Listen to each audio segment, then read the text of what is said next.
नमस्कार। स्वागत है आप सभी का मेरे YouTube channel Suhana Safar with Kalpana में।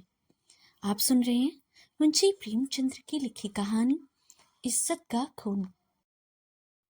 मैंने कहानियों और इतिहासों में तकदीर की उलटफेर की अजीबोगरीब दास्तानें पढ़ी हैं। शाह को भिखमंगा और भिखमंगे को शाह बनते देखा है। तकदीर एक छिपा हुआ भेद है। गालियों में टुकड़े चुनौती हुई औरतें सोने के सिंहासन पर बैठ गई और वह ऐश्वर्य के मतवाले जिनके इशारों पर तकदीर भी सिर झुकाती है, आन की शान में चील कौवों का शिकार बन गए हैं। पर मेरे सर पर जो कुछ बीती उसकी नज़ीर कहीं नहीं मिलती। उन घटनाओं को आज याद करती हूँ तो रोंगटे खड़े हो जाते हैं और हैरत होती है कि अब तक मैं क्यों कर जिंदा हूँ। सौंदर्य लालसाओं का स्रोत है। मेरे दिल में क्या लालसा ही ना थी, पर निष्ठुर भाग्य के हाथों में थी। मैं क्या जानती थी कि वह आदमी जो मेरी एक एक अदा पर कुर्बान होता था, एक दिन मुझे इस तरह जलील और बर्बाद करेगा। आज 3 साल हुए जब मैंने इस घर में कदम रखा। उस वक्त यह एक हरा भरा चमन था। मैं इस चमन की बुलबुल थी। हवा में उड़ती थी, डालियों पर चहकती थी, फूलों पर सोती थी। सईद मेरा था और मैं सईद की थी। इस संगमरमर की हौज के किनारे हम मोहब्बत के पासे खेलते थे। तुम मेरी जान हो, मैं उनसे कहती। तुम मेरे दिलदार हो। हमारी जायदाद लंबी चौड़ी है। जमाने की कोई फिक्र, जिंदगी का कोई गम न था। हमारे लिए जिंदगी सशरीर आनंद, एक अनंत चाह और बाहर का तलस्सुम थी, जिसकी मुरादें खिलती थी और खुशियां हंसती थी। जमाना हमारी इच्छाओं पर चलने वाला था। आसमान हमारी भलाई चाहता था और तकदीर हमारा साथी थी। एक दिन सईद ने आकर कहा, मेरी जान, मैं तुमसे एक विनती करने आया हूं। देखना, इन मुस्कुराते हुए होठों पर इनकार का हर्फ ना आए। मैं चाहता हूं कि हमारी मिल्कियत सारी जायदाद तुम्हारे नाम चढ़वा दूं। मेरे लिए तुम्हारी मोहब्बत काफी है। यही मेरे लिए सबसे बड़ी नेमत है। मैं अपनी हकीकत को मिटा देना चाहता हूँ। मैं चाहता हूँ कि तुम्हारे दरवाजे पर फकीर बन के रहूं। तुम मेरी नूरजहां बन जाओ। मैं तुम्हारा सलीम बन चलूंगा और तुम्हारी मूंगे जैसे हथीले की प्यालों पर उम्र बसर करूंगा। मेरी आंखें भर आई। खुशियां चोटी पर पहुंचकर आंसू की बूंद बन गई। पर अभी पूरा साल न गुजरा था कि मुझे सैयद की मिजाज में कुछ तब्दीली नजर आने लगी। हमारे दरमियान कोई लड़ाई झगड़ा या बदतमीजी ना हुई थी, मगर अब वह सैयद ना था जिसे एक लम्हे के लिए भी मेरी जुदाई दूभर थी। अब वह रात की रात गायब रहता। उसकी आंखों में प्रेम की वह उमंग न थी, न अंदाजों में वह प्यास, न मिजाज में वह गर्मी। कुछ दिनों तक इस रूखेपन ने मुझे खूब रुलाया। मोहब्बत के मजे याद आकर तड़पाते देते। मैंने पढ़ा था कि प्रेम अमर होता है। क्या यह स्रोत इतनी जल्दी सूख गया? नहीं, वह अब किसी दूसरे चमन की शादाब करता था। आखिर मैं किसी सैयद की आंखें चुराने लगी, बेदिली से नहीं, सिर्फ इसलिए कि अब मुझे उससे आंखें मिलाने की ताव न थी। उसे देखते ही मोहब्बत के हजारों करिश्मे नजर के सामने आ जाते और आंखें भरी आती। मेरा दिल अब भी उसकी तरफ खींचता था।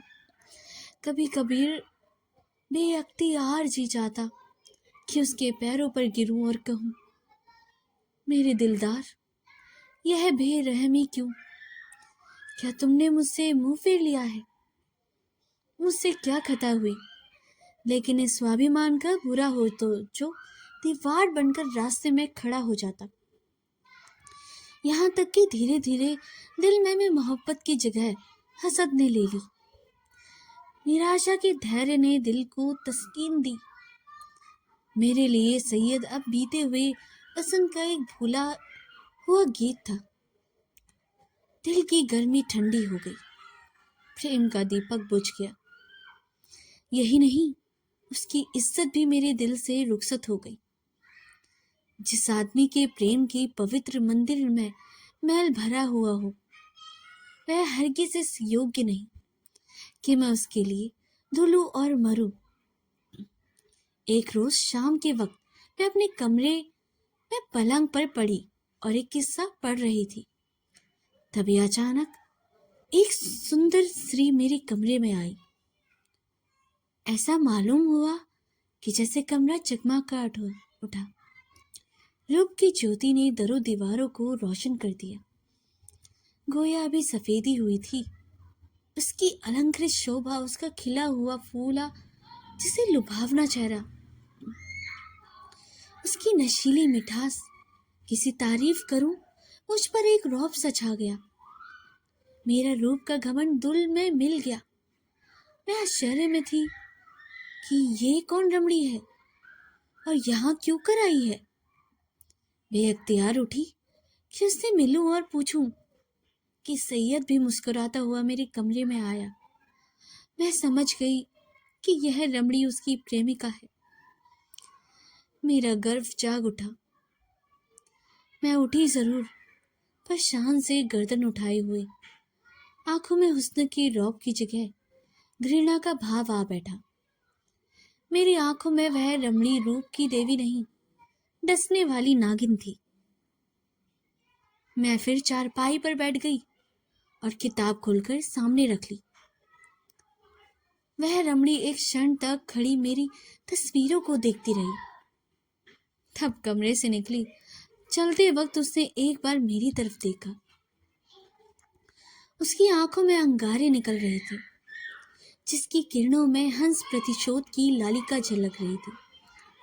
मेरे दिल में सवाल पैदा हुआ, सैयद इसे यहाँ क्यों लाया? क्या मेरा घमंड तोड़ने के लिए? जायदाद पर मेरा नाम था, पर वह केवल एक भ्रम था। उस पर अधिकार पूरी तरह सैयद का था। नौकर भी उसी को और अपना मालिक समझते थे और अक्सर मेरे साथ ठिठाई से पेश आते। मैं सब्र के साथ जिंदगी के दिन काट रही थी। जब दिल में उमंगे न रही तो पीड़ा क्यों होती। सावन का महीना था। काली घटा छाई हुई थी और रिमझिम बूंदें पड़ रही थी। बगीचे पर हसद का अंधेरा और सिहा दरख्वास्तों पर जुगनुओं की चमक ऐसी मालूम होती थी कि जैसे उनके मुंह से चिंगारियां जैसे आहें निकल रही हैं। मैं देर तक हसद का यह तमाशा देखती रही। कीड़े एक साथ चमकते थे और एक साथ बुझ जाते थे। गोया रोशनी की बाड़े छूट रही थी। मुझे भी झूला झूलने और गाने का शौक था। मौसम की हालातें हसद के मारे हुए दिलों पर भरी अपना जादू कर जाती है। बगीचे में एक गोल बंगला था। मैं उसमें आई और बरामदे की एक कड़ी में झूला डलवा कर झूलने लगी। मुझे आज मालूम हुआ कि निराशा में भी एक आध्यात्मिक आनंद होता है, जिसका हाल उसको नहीं मालूम, जिसकी इच्छा पूर्ण है। मैं चाव से मल्हार गाने लगी। सावन विरह और शोक का महीना है।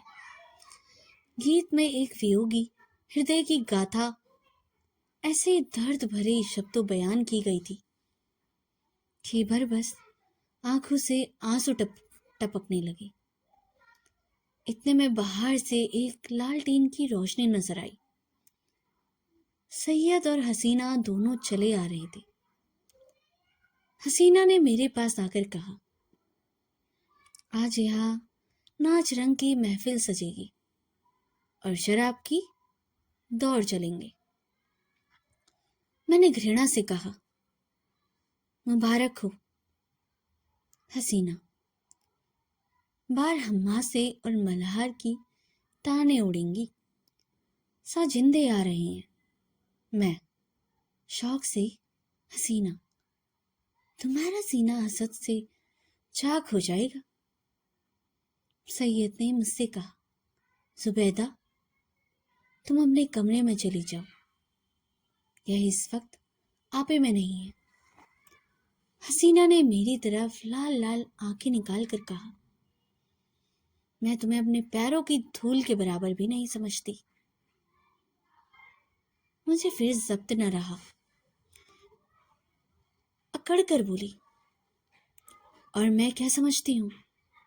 एक कुतिया दूसरों की उगली हुई हड्डियां चिचोड़ती फिरती है। अब सैयद के भी तेवर बदले, मेरी तरफ भयानक आंखों से देखकर बोले, जुबैदा, तुम्हारे सर पर शैतान तो सवार नहीं है? सैयद का यह जुमला मेरे जिगर में चुभ गया। मैं तड़प उठी।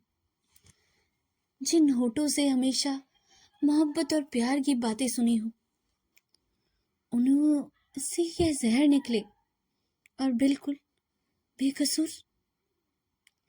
क्या मैं ऐसी नाचीज और हकीर हो गई हूँ कि एक बसारू औरत भी मुझे छेड़कर गालियां दे सकती है और मेरा जवान खोलना मना? मेरे दिल में साल भर से जो बुखार हो रहा था वह उछल पड़ा।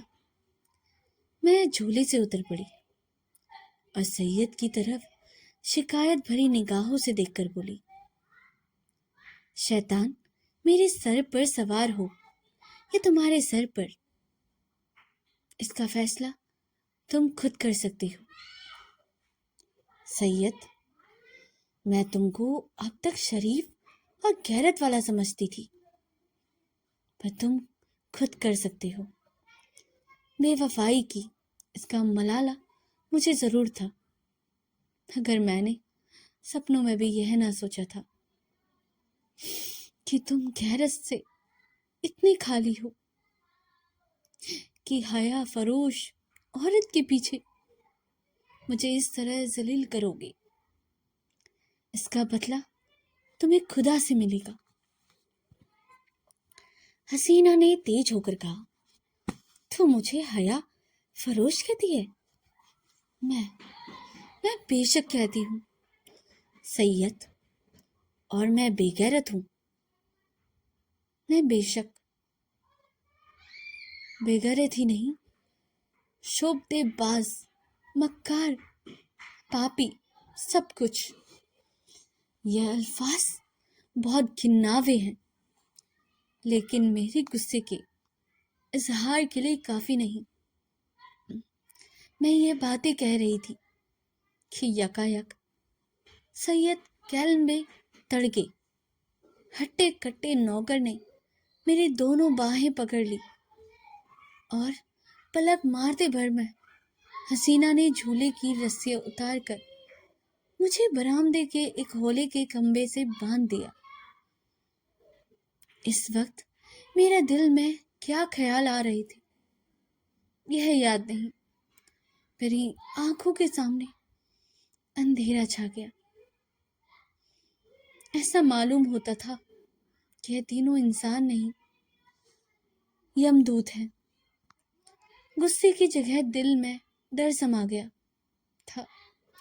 इस वक्त अगर कोई रौबी ताकत मेरे बंधों को काट देती, मेरे हाथों में आबदार खंजर दे देती, तो भी जमीन पर बैठकर मैं जिल्लत और बेकसी पर आंसू बहाने के सिवा और कुछ ना कर सकती।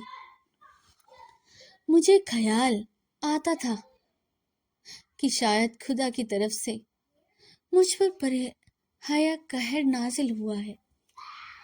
शायद मेरी बेनमाजी और बेदने की यह सजा मिल रही है। मैं अपनी पिछली जिंदगी पर निगाह डाल रही थी कि मुझसे कौन सी गलती हुई हो जिसकी यह सजा है। मुझे इस हालत में छोड़कर तीनों सूरतें कमरे में चली गई। मेरी सजा खत्म हुई, लेकिन क्या यह सब मुझे यूं ही बंधा रखेंगे? लौंडिया मुझे इस हालत में देख ले तो क्या कहें? नहीं, अब मैं इस घर के रहने की काबिल ही नहीं।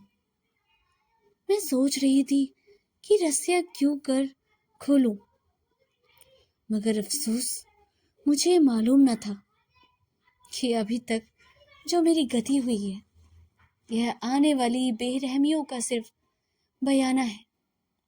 मैं अब तक ना जानती थी कि वह छोटा आदमी कितना बेरहम, कितना कातिल है। मैं अपने दिल से बहस कर रही थी कि अपनी इस जिल्लत मुझ पर कहाँ तक है।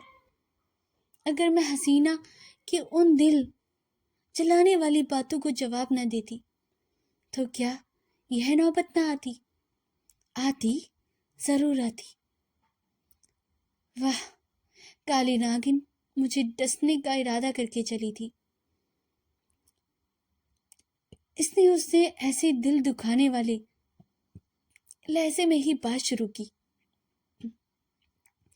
मैं गुस्से में आकर उनको लान तान दूं और उसे मुझे जलील करने का बहाना मिल जाए। पानी जोर से बहने लगा। बौछारों में मेरा सारा शरीर तर हो गया। सामने गहरा अंधेरा था। मैं कान लगाए सुन रही थी कि अंदर क्या मिसकॉट हो रही है, मगर मेह की सनसनाहट के कारण आवाज़ें साफ ना सुनाई देती। इतने लालटेन फिर से बरामदे में आई और तीनों डरावनी सूरतें फिर सामने आकर खड़ी हो गई। आपके उस खून परी के हाथों में एक पतली सी कमची थी। उसकी तेवर देख के मेरा खून सर्द हो गया। उसकी आंखों में एक खून पीने वाली वहशत, एक कातिल पागलपन दिखाई दे रहा था। मेरी तरफ शरारत भरी नजरें से देखकर बोली, बेगम साहिबा, मैं तुम्हारी बस जबानियों का ऐसा सबक देना चाहती हूँ जो तुम्हें सारी उम्र याद रहे। और मेरे गुरु ने बतलाया है कि कमची से ज्यादा देर तक ठहरने वाला और कोई सबक नहीं होता। यह कहकर उस जालिम ने मेरी पीठ पर एक कमसी जोर से मारी। मैं तिलमिला गई। मालूम हुआ कि किसी ने पीठ पर आग की चिंगारी रख दी। मुझसे जब्त ना हो सका। माँ बाप ने कभी फूल की छड़ी से भी ना मारा था। जोर से चीखें मारकर रोने लगी। स्वाभिमान, लज्जा सब लुप्त हो गई। कमची की डरावनी और रोशन असलियां के सामने यह भावनाएं गायब हो गई। उन हिंदू देवियों का दिल शायद लोहे के होते होंगे जो अपनी आन पर आग में कूद पड़ती थी। मेरे दिल पर तो इस वक्त यही ख्याल छाया हुआ था कि इस मुसीबत से क्यों कर छुटकारा हो। सैयद तस्वीर की तरह खामोश खड़ा था। मैं उसकी तरफ फरियाद की आंखों से देखकर बड़ी विनती के स्वर में बोली, सैयद, खुदा के लिए मुझे इस जालिम से बचाओ। मैं तुम्हारे पैर पड़ती हूँ। तुम मुझे जहर दे दो, खंजर से गर्दन काट डालो, लेकिन यह मुसीबत सहने की भी मुझे ताब नहीं। उन दिल जोइयों को याद करो, मेरी मोहब्बत को याद करो। उसके सदके इस वक्त मुझे इस अजाब से बचाओ, खुदा तुम्हें इनाम देगा। सैयद इन बातों से कुछ ना पिघला। हसीना की तरह डरी हुई आंखों से देखकर बोला, सरीना, मेरे कहने से अब जाने दो। मेरे खातिन, इस पर रहम करो। सरीना तेर बदल कर बोली, तुम्हारे खातिर से सब कुछ कर सकती हूँ, गालियां बर्दाश्त नहीं कर सकती। सैयद, क्या अभी तुम्हारे ख्याल में गालियों की काफी सजा नहीं हुई? जरीना, तब तो आपने मेरी इज्जत का खूब कदर की। मैंने रानियों को चिलमिला उठवाई है। यह बेगम साहिबा है, किस ख्याल में मैं इसे अगर कुछ छुरी से काटूं तब भी क्या इसकी बदजबानियों की काफी सजा ना होगी? सैयद, मुझसे अब यह जुल्म नहीं देखा जाता। जरीना, तो आंखें बंद कर लो। सैयद, जरीना, गुस्सा ना दिलवाओ, मैं कहता हूं अब इन्हें माफ करो। सरीना ने सैयद को ऐसे ही हिकाकत भरी आंखों से देखा, गोया वह उसका गुलाम है। खुदा जाने उस पर उसने क्या मंत्र मार दिया था कि उसमें खानदानी गैरत और बड़ाई और इंसानियत का जरा भी एहसास बाकी न रहा था। वह शायद उसे गुस्से जैसे मर्दानास जज्बे के काबिल न समझती थी। हुलिया पहचानने वाले कितनी गलती करते हैं, क्योंकि दिखाई कुछ पड़ता है, अंदर कुछ होता है। बाहर के ऐसे सुंदर रूप के पर्दे में इतनी बेरहमी, इतनी निष्ठुरता, कोई शक नहीं। रूप हुलिया पहचानने की विधा का दुश्मन है। बोली, अच्छा, तो अब आपको मुझ पर गुस्सा आने लगा? क्यों ना हो, आखिर निकाह तो आपका अपने बेगम से ही किया है। मैं तो हया फरोश कुतिया ही ठहरी। शेष कहानी अगले भाग में।